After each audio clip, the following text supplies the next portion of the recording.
एफ.एन. कसबे लिखित बुद्धकालीन स्त्रिया. सुजाता. बिहार राज्यातील बुद्धगया ही तथागत भगवान गौतम बुद्धाची तपोभूमी म्हणून प्रसिद्ध आहे. बुद्धगया येथे निरंजना नदी वाहते. एका काठावर बोधिवृक्ष आहे. ज्या ठिकाणी तथागतास बुद्धत्व प्राप्त झाले तो वृक्ष आणि पलीकडील काठावर उरुवेला वन आहे. निरंजना एक पवित्र नदी जिचे पाणी फारच स्वच्छ आहे. नदीतील वाळू लालसर व थोड्या पांढऱ्या रंगाची असून पात्रात कितीही ढवळले तरी पाणी गढूळ होत नाही. ते पाणी प्यावे असे वाटते. त्या उरुवेला सेनानी नावाचा एक इनामदार राहत होता. त्याला सुजाता नावाची मुलगी होती. तिच्या गोशाळेत हजारो गायी होत्या.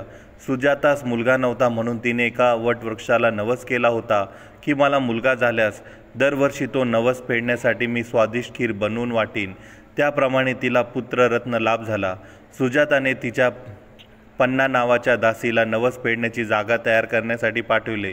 तर त्या वटवृक्षाखाली सिद्धार्थ गौतम बसलेले पाहून पन्नाला वाटले की येथे वटवृक्ष देवताच अवतरली आहे.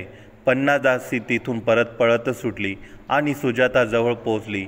म्हणाली, वटवृक्षाखाली तेथे साक्षात देवता प्रगटले असून तुमची भेट स्वीकारण्यास उपस्थित आहे. तरी तुम्ही त्वरित दर्शनास जावे. हे ऐकून सुजातास मन प्रसन्नता होऊन खूप आनंद झाला. सुजाताने खूप मेहनत घेऊन उत्तम चविष्ट खीर तयार केली. तिने स्वर्ण पात्रात खीर घेऊन निळ्या वस्त्राने साज सजावट करून त्या वृक्ष देवताजवळ गेली आणि दोन्ही हाताने धरून ती खीरीचे संपूर्ण पात्र गौतम बुद्धास अर्पण केले. सिद्धार्थ गौतमाने सुजाताची खीर स्वीकार केली. त्यानंतर गौतम बुद्धांनी ते पात्र सुपतिट्ठ नावाच्या नदीघाटावर नेले. तेथे स्नान करून त्या खीरीचे सेवन केले. या भोजनाने सिद्धार्थ गौतमाची वैराग्य मार्गाची कसोटी संपली. मात्र त्यांचे शरीरात शक्ती संचारली. गेली 6 वर्ष कठीण तपश्चर्या केली परंतु नवा प्रकाश दिसला नव्हता. गौतम बुद्धाचे शरीर इतके क्षीण झालेले होते की त्यांना जराही हालचाल करता येत नव्हती. त्यांनी विचार केला की जे ध्येय मनाच्या साहाय्याने गाठवायचे आहे ते ध्येय ज्याला संपूर्ण शांतता लाभलेली असेल तो गाठू शकेल.